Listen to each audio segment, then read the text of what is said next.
So I'm going to show you how to do the Hello World program in Java. This is the most basic program you can think of in Java. For this video, you will need to have watched my video on command line if you don't know what the command line is, to watch that video. And you need to download a text editor.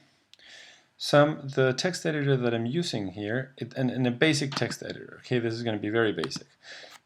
The text editor that I'm using here is called Gedit, gedit. It is available on Windows, Linux, and Mac OS, and that's why I downloaded that one, so you can follow exactly what I'm doing. There are better text editors. You can find some of them, but this is a very nice basic one. All right, so let's start.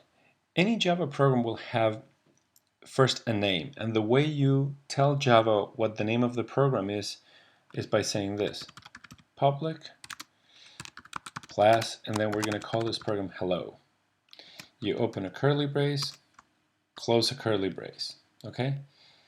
Now we're going to save this file. Well, this is the most basic Java program, but it doesn't do anything. It just has a name.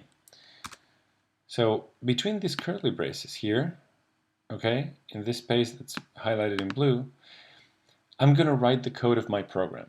Now, programs are usually sets of functions. So just like, for example, a car has functions like a radio, window controls, shifting, and so on, speed shifting, and so on and so forth, right? A program also has functions.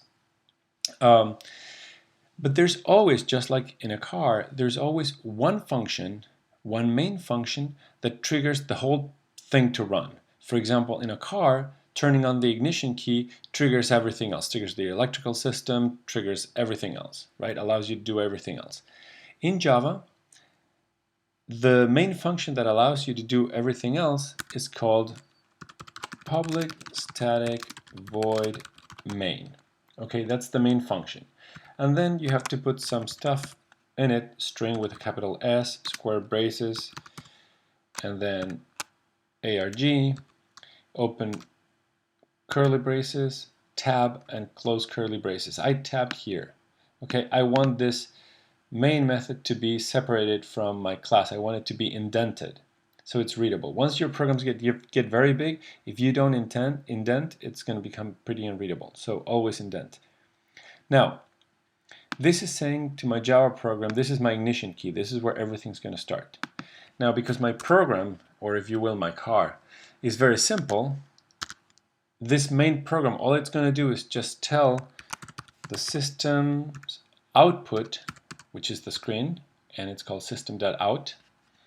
I'm going to say on the screen, print a line that says hello world, close parentheses, semicolon. Semicolon separates one command from another.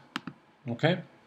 So this is my basic Java program. It's called hello. It has a main method or a main function that all it does is tell the system output, which is the screen, to print the line hello world, and then semicolon to say I'm done. This is the end of that command. Okay? Now, in order to run this, first we need to save it, and we're going to save it with this same name. This file is going to be called hello. So I'm going to go save, and I'll go to a folder where I want it, right? Whoops, there you go. Here. I'm going to save it in some location that I know, and it's going to be called hello.java. I already had something there, so it replaces it. Now, Gedit, when it knows it's a Java program, it will highlight some classes and some stuff to make it more readable. Once you understand exactly what all these mean, which you will later on, you'll see how this highlighting is very useful. All right, but I saved my program. Now the next step is to compile this program. And I'm going to compile it bare bones from what's called the command line. Remember I told you to watch the video about command line if you don't know what that is. So I have a command line open, And make sure you open a command line in the folder in which you save this hello.java, okay? In my case, it's test.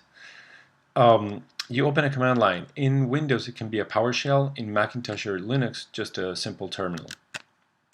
And you go there. Here I have my terminal.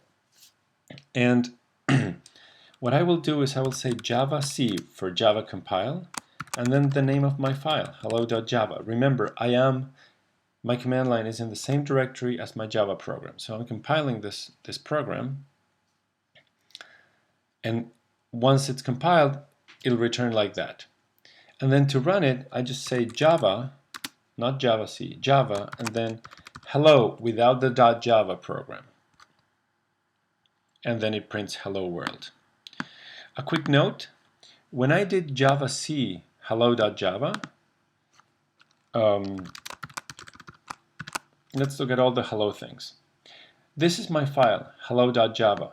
But when I compile it, javac hello.java, it created a hello.class. This hello.class is the same as hello.java, but instead of being in Java, it is in what's called bytecode. Bytecode, and that bytecode is taken by this program Java, and it's executed. When you say Java hello, basically what Java is doing, Java is looking at a bytecode, hello.class, and interpreting it and actually doing what it says it's going to do, which is hello.world.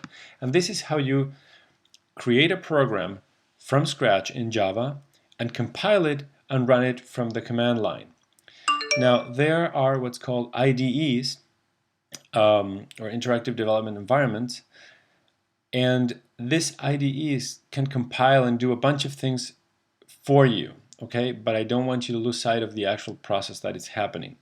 The next video, there's a video that will show you how to do the hello world with one very simple IDE called JGrasp.